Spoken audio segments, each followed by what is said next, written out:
Well, I think Flint, in spite of being a factory town and in spite of the sad tale at this time, was really a great place to grow up.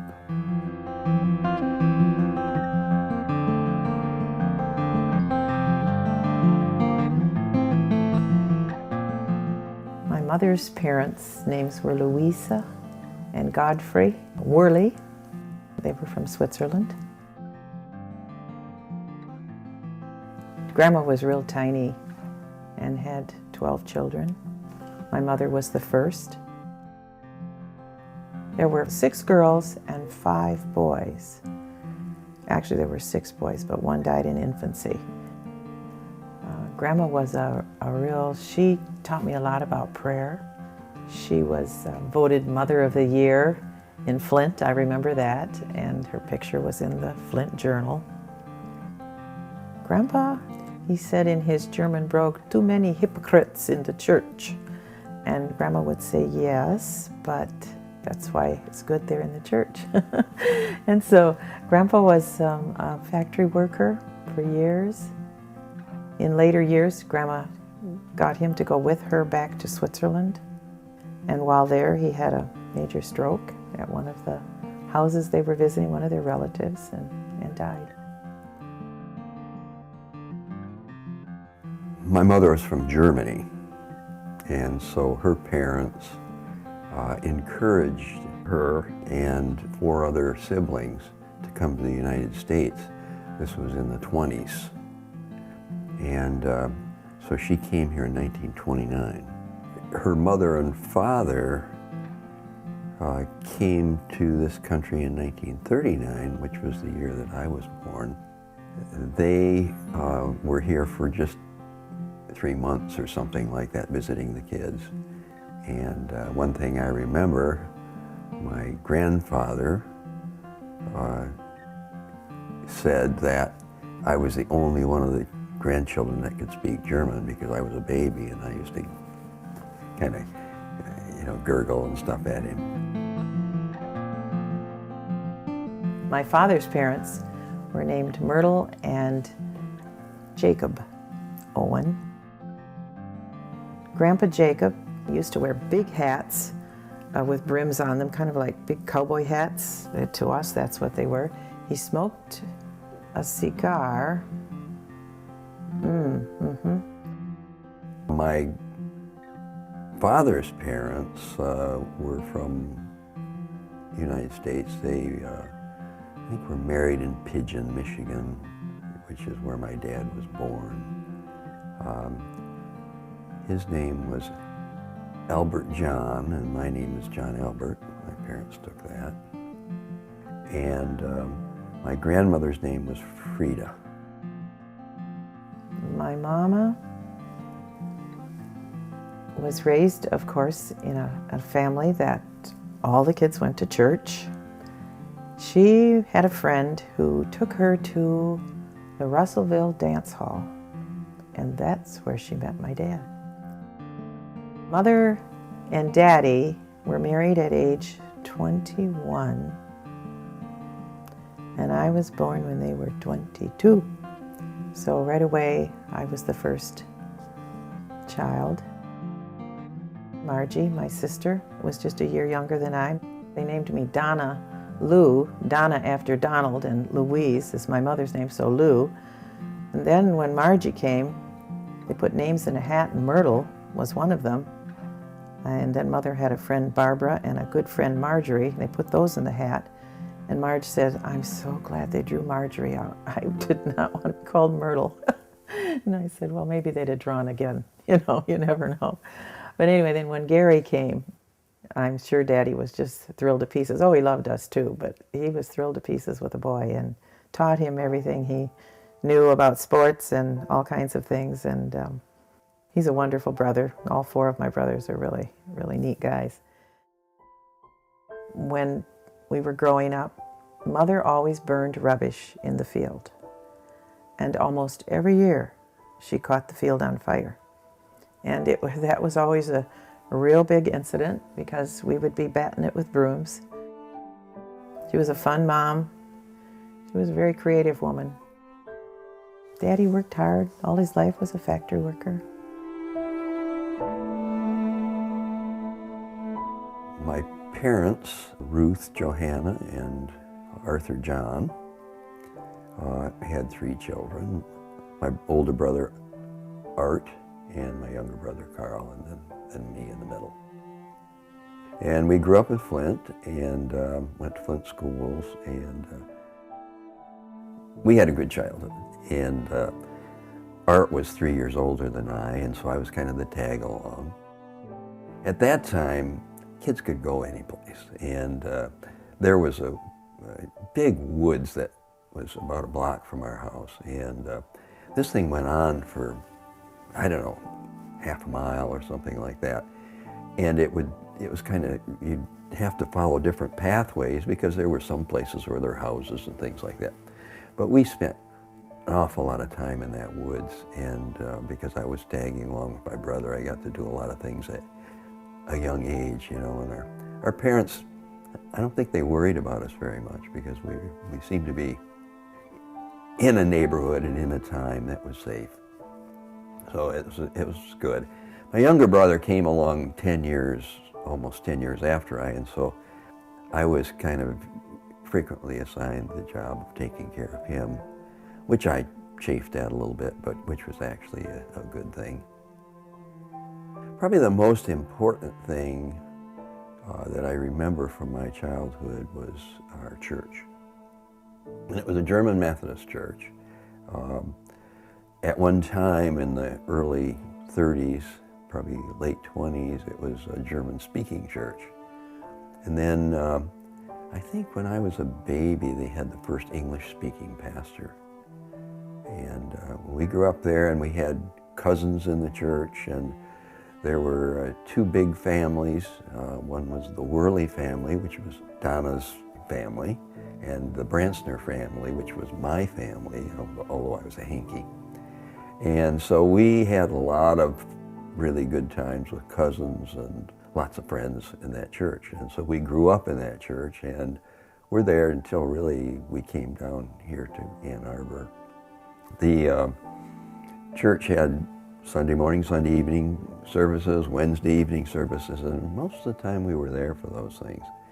And not only that, they had revivals, I think, twice a year or something like that. So they'd bring in an evangelist, and we would be there for 10 days or something like that, most every night, you know, having revival meetings. And so we had a lot of opportunities to go to the altar, and I sometimes say that I was at the altar 50 times in my life. I don't know, but anyway, because I had kind of a tender conscience or something like that, and everything, you know, I could always see where I'd done something wrong, so I kept doing that.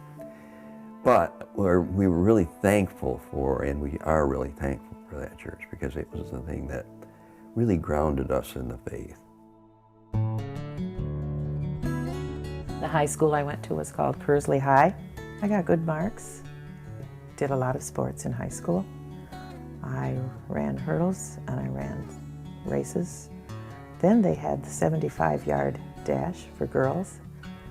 Now that's no more, it's 100 or nothing. As far as speed races, I did that. I did the hurdles. I did the long jump, the triple jump. We had a good sports program at our school. My sister and I played basketball. We were just a great apart. She also was in track, but not as much as I. She could whack the ball a lot further than I in softball, but we played softball. And I was pretty good in field hockey because you have to run and hit the ball. And I always thought, well, maybe I would be a teacher. My sister always thought about being a nurse. We ended up doing the opposite. I going to nursing school. She went to school to get a teaching certificate or degree. And so I don't think I thought too much about what I was going to do when I was in high school. I went to a smaller school in Flint called Flint Technical High School. It was started because of the industries in Flint, and there was a program for girls that was mainly a commercial program where they learned typing and shorthand and all these kind of things, in addition to the academic subjects. And the guys did mainly shop type things, so we always had shop classes and learned metal working and woodworking and things like that. I was not very motivated academically, and I was always in trouble with my father, who, you know, told us we must get a good education because he didn't finish high school, and he was a bricklayer. And I think it was a good trade for him, but he always felt like he wished he would have gone to college. So he was always impressing us on the importance of getting a good education, but it didn't sink in with me. In some ways I'm very scattered, but I do like neat things, and I like drawing and things like that, and I like to do things kind of accurately, you know. So that part of my personality was served well by the drafting courses and mathematics, you know. When I was in elementary school, I remember the art teacher thought I had some kind of talent and sent me to some special thing one time. But then during junior high and high school, and college and all, I really didn't do much, except I used to like to draw some things. And then maybe 10, 15 years ago, I got into drawing faces of my grandkids and some things like that. And then watercolor pictures. And I just really have got to love it. And so right now, that's probably my favorite pastime.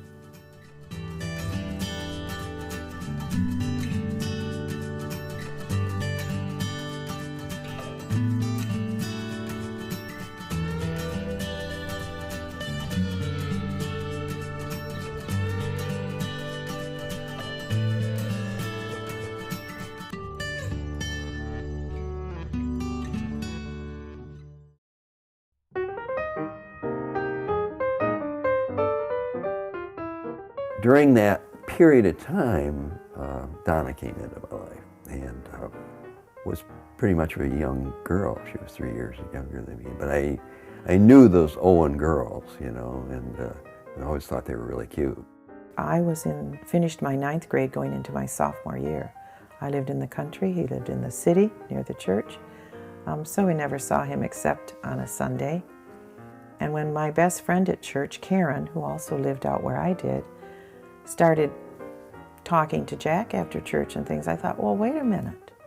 I'm going to have to think of some things while I'm sitting there in church that I could talk to Jack about. Because Karen was quite flirtatious, and I was a bit bashful, to tell you the truth. This uncle, Bob, who must have been 10 years older than Jack, said, why don't you take my niece home at night after evening service? He'd gotten a car, just his first car. So he's, oh, she's a cute girl. Maybe I'll think about that. And so I did, and I liked that. But the trouble is, there were about 6 other people in the car too. My brother, my sister, Karen, probably her sister, Deb. I don't know, but anyway. So that was kind of the first, when we were kind of together, you know. And then after that, he started asking me out, and I think even though he was older, my parents knew his parents from church and knew him, so it was okay. And so within a week or two, I asked her for another date, and the first date we went on was to a camp meeting, so you can see our life was kind of pretty much centered on the church, which was good. And I had a good friend, Barbara, who used to call me Donna, Louie, Bob, Chuck, Jack, because those were some of the names of the fellows that I had dated. And she'd say, but if I were you, I'd pick Jack. And I said, well, don't worry. I will, yes. She says that she had her eye on me all the time, but I know that she had a lot of other guys that were kind of following her around, so. I was hooked right away I don't know what he thought or how soon he thought that he was, but I was also considering missionary work, and he said he was open to mission too, and that maybe we could do short-term type mission. And so that was it. I was going to marry Jack if he asked me to marry. We were married in 1964, June the 27th, my parents' anniversary. It was their 23rd anniversary and our wedding day.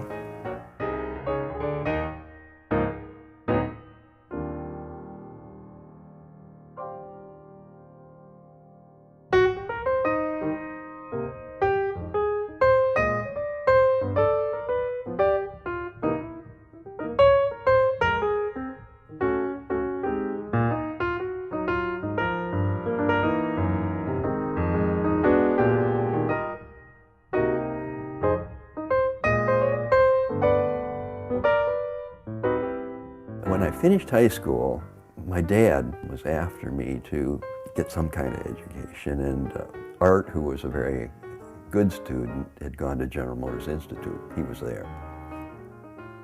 And there was a co-op program where you would work a month and then you'd go to school a month, and that's what he was in. And the director of that program was also director of an apprenticeship. And so I went through 3.5 years of tool making. Got my journeyman's card, but after about 6 months in this program, I wasn't sure I wanted to do it, and I had some friends who were going to Flint Community College. It was Flint Junior College, then they called it, and they were in pre-med, and I thought, man, that's pretty cool, And for a while I thought, well, maybe dentistry would be the thing I'd want to go into. And then I just thought, no, I think I'm going to go do that. I'm going to do that. So I took a educational leave from my job at the factory. They gave me a year, and I went back to school, and I liked it, and I did pretty well. And I was then focused because I had a girlfriend that I really liked, and I did some carrying of bricks and things like that for my dad one summer and that kind of thing. But I went through Flint Junior College and then on to the University of Michigan in Flint and got a degree there. I decided as a nurse I wanted to focus on children, pediatrics, and after I graduated I worked a day-night shift in pediatrics at Hurley Hospital in Flint. So I had quite a compassion for the parents as well as the children, and I tried to relate to how the parents were feeling and also to inform them as best I could about their kids and, tell them how they were doing and all of that, keep them updated on it. And I think they appreciated that. She was working at the hospital and the health center, and I studied. And I was very concerned about getting into medical school because my early record was not so great. But I got in. Got into U of M. We packed up our trailer and pulled it down to Ann Arbor, but we ended up out on Pontiac Trail near South Lyon in a mobile home park there, which is still there, and it's still the same spot where our trailer used to sit. Children came along in 1968 is when I was first pregnant for the first baby, but toward the end of that pregnancy I developed toxemia, a very high blood pressure, and was being followed, and it got to the point where the blood test showed that the high blood pressure was affecting my kidneys, and the radiologist said to the physician, who said the baby has to come out, and this was in May, early May, and the baby's due date was the middle of June. So the radiologist said, oh, you can't take the baby out, it's too little, it isn't big enough. And the internist or the pediatrician said, or the obstetrician said, but it's ruining her kidneys, it's not good for her kidneys, the baby has to come out. So along with the pediatrician and my obstetrician, I had a C-section, and I had a spinal, so I was awake, and I saw them both there, and when they made the incision and were taking the baby out, I heard the pediatrician say, oh, it's a little boy. And then I heard the obstetrician say, put her to sleep. So then, of course, the anesthesiologist put me to sleep. I think that maybe because of my training, I was a little bit more mechanical about it than my lovely wife.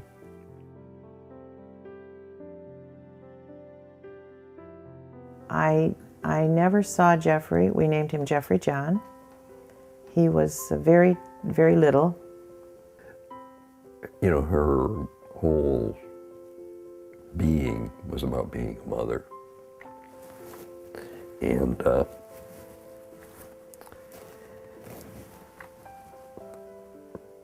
was really hard for her. And it was hard for me, but it was more about, you know, what's the next step thing, you know, kind of thing. And when the pediatrician came and got me and said, you know, come down, and I saw the child. This is a note that Mama wrote me and sent after Jeffrey's birth and death. Dearest daughter, just came out of my prayer closet and with tear-brimmed eyes, but I am reassured that our infinite loving Lord knows far and beyond what we can even imagine. And Kip wrote, Dear Donna and Jack, I figured he was around 6 or 7 when he wrote this, printed it. This little bird is singing, he's got a little birdie up here, and I am happy too that Jesus took your baby to heaven. I hope you're glad too. Love, Kip. I think it was the right decision to make. I mean, I don't have any regrets about that, except that I wish I would have talked to her. He lived 12 hours, and God was good. I was in a room with a woman, a Jewish woman,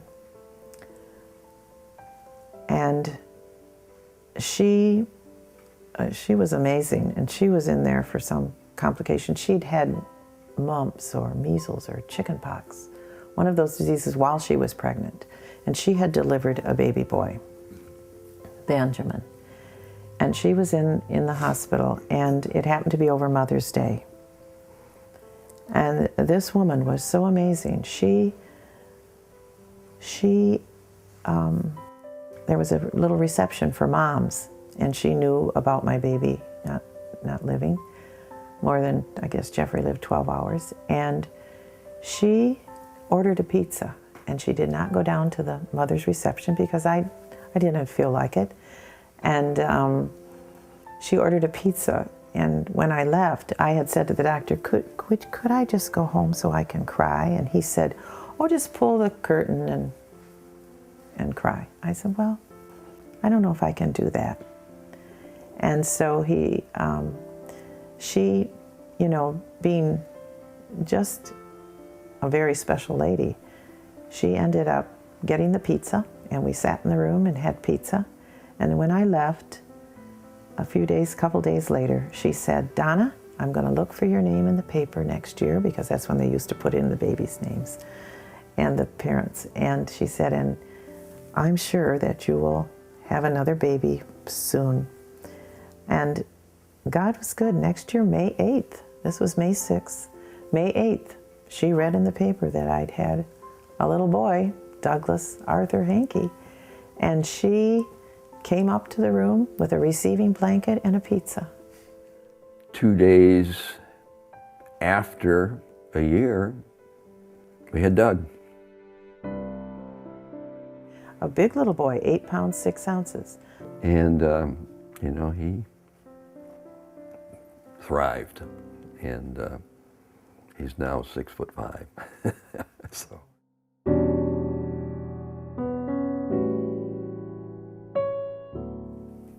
Usually Saturday afternoon when I would get off from a morning duty, and if I wasn't on for the weekend, we would get in our car and we took that baby all over the place. And I guess it wasn't too long after that that Donna got pregnant again, and we had Ryan. He was an even more strapping kid than Doug at the time, and he's a 6-footer, and he's healthy and smart, and, you know, we're very proud of him. Donna and I went to University of Chicago for internship. And the first rotation there was a month on orthopedic surgery. And it was during that time that I made my decision that that's what I wanted to do. But I did have to go into the military after I finished, and we went to Omaha, Nebraska for 2 years. That was a great experience. I didn't necessarily like working in the military system, but we had a lot of good times as family there. I was most of the time off in the evening, so we would go do things together, and more time with my kids, my children, than I'd ever had. And by that time we had 2 kids, so it worked out well. I had had so many experiences of God's grace with my health that I was just happy for each day. And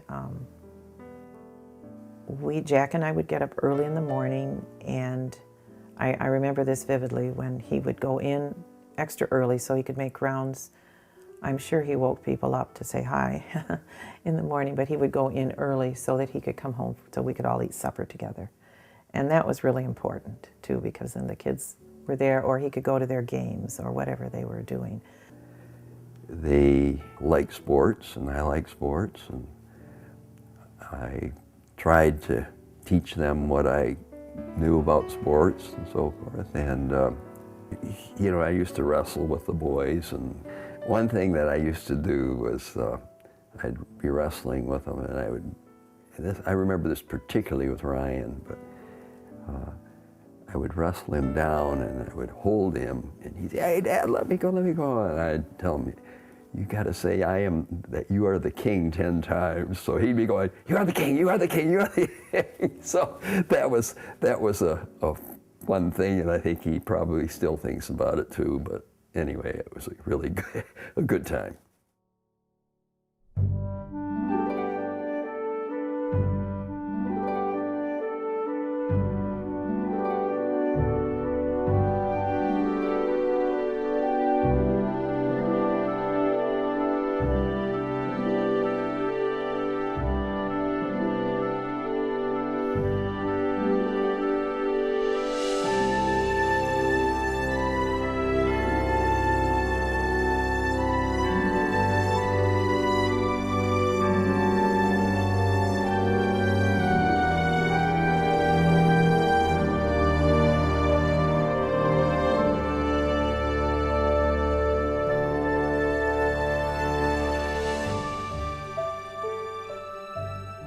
When I get involved in something, I don't quit.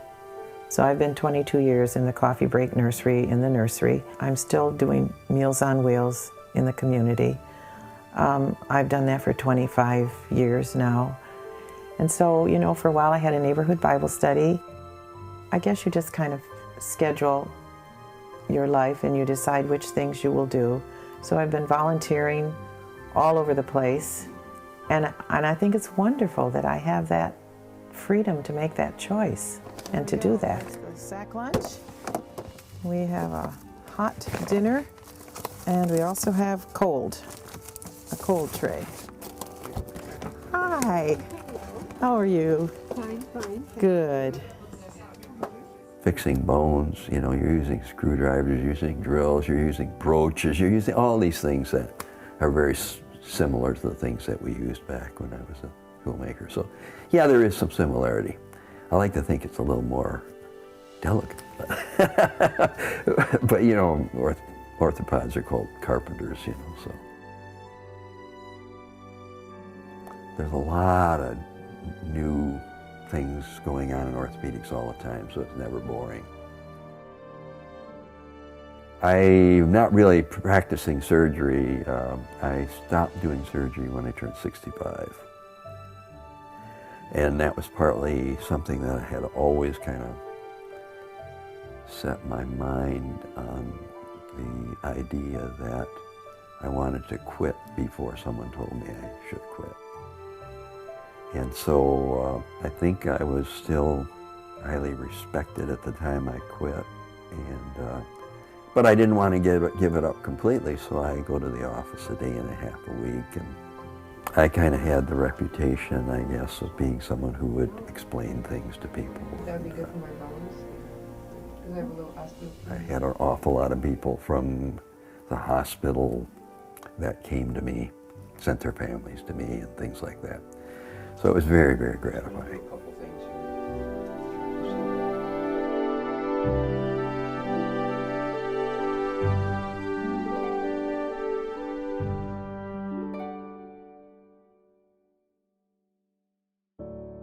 Well, Rusty, the real name Restless Rustic Rover, the boys were 7 and 5. Yeah.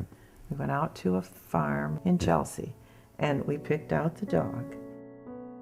Doug kind of took a hold of him, didn't he? He was the older one. Yeah, he slept on his bed. Yeah. Rusty was with us for 15 years. And that dog, I tell you, he wasn't to go into the living room.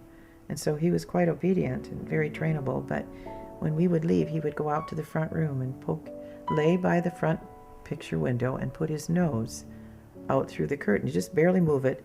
And all the neighbors could see that he was in there. But the minute he would hear the garage door opener click on, he would come over and he would lay in the little entryway where he was supposed to be, just looking like he'd been there for hours. And we'd walk in and he'd just kind of look up at you like, oh, never, you know, just trying to tell us he hadn't gone in the front room. Mm-hmm. But he did. Well, then he gradually, there was the tile part, and he would gradually put first one paw onto the rug, and then pretty soon it was this whole front leg. Then pretty soon... 2 legs. Yeah, 2 legs. And eventually it got so he was lying there with just 1 foot on the tile. And then we finally broke down and said, oh, Who cares? So anyway, he took over the We got the a rug whole his house. color, Yeah. and so it didn't matter. And yeah, he was a fun dog and good for the kids and everything. Yeah, he was great. Yeah.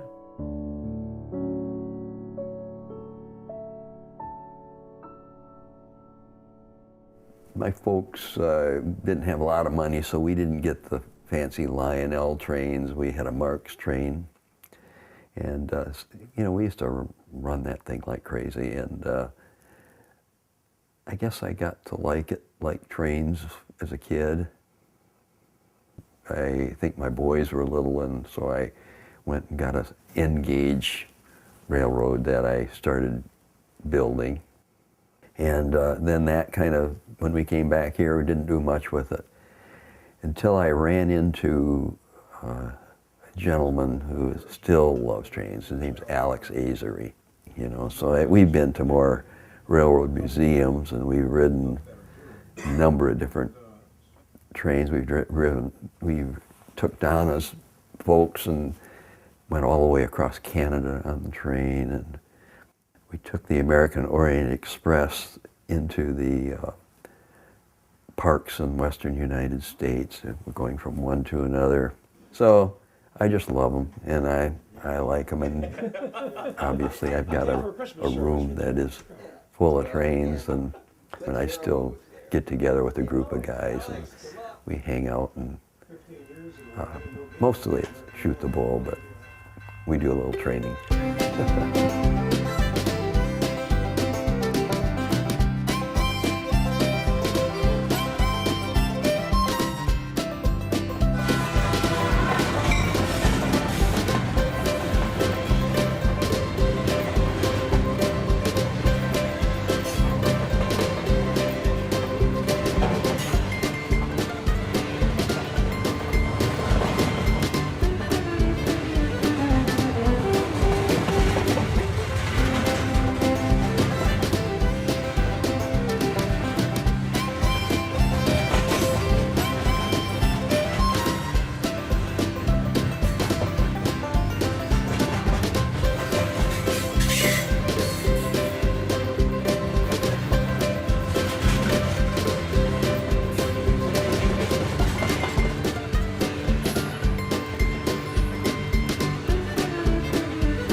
I love to do laundry.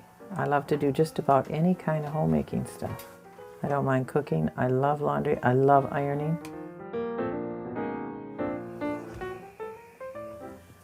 I have put all these people on my refrigerator so that when I am ironing, I can look over and I can see their face and pray for them while I'm ironing. It's a great way to remember the sacrifices they've made and what they're doing and the people they're helping. And we've been fortunate to actually meet some of them in person, many of them, at World Gospel Mission conferences. And even the kids of this couple here were in Africa and now are going to go to the American Indian Field in Arizona.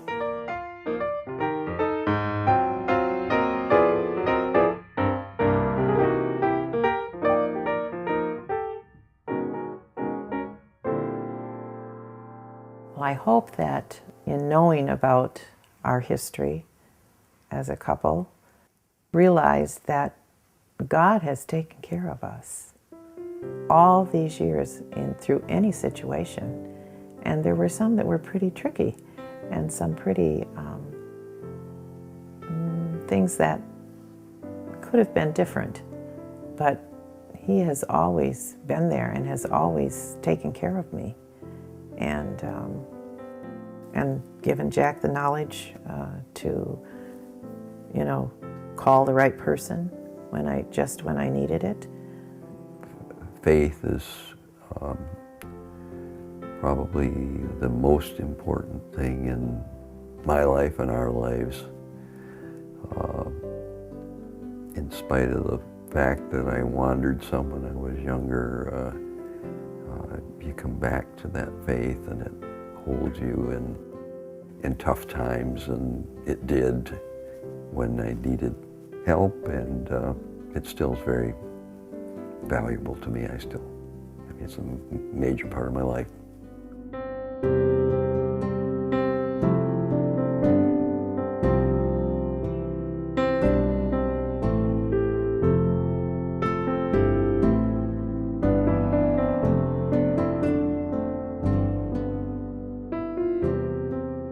This has been a very favorite verse of mine, and I think it applies for all of us. It's addressed to man, but I think it applies to women and children and everybody, and it's my favorite. He has showed you, O man, what is good, and what does the Lord require of you, to act justly, and to love mercy, and to walk humbly with your God. Micah 6:8. And my life verse is from Philippians 4, verse 13. It's been especially comforting to me and also challenging. I have learned the secret of being content in any and every situation, whether well-fed or hungry, whether living in plenty or in want. And then the one I just hung on to my whole life, I can do everything through Him who gives me strength. That's my life verse.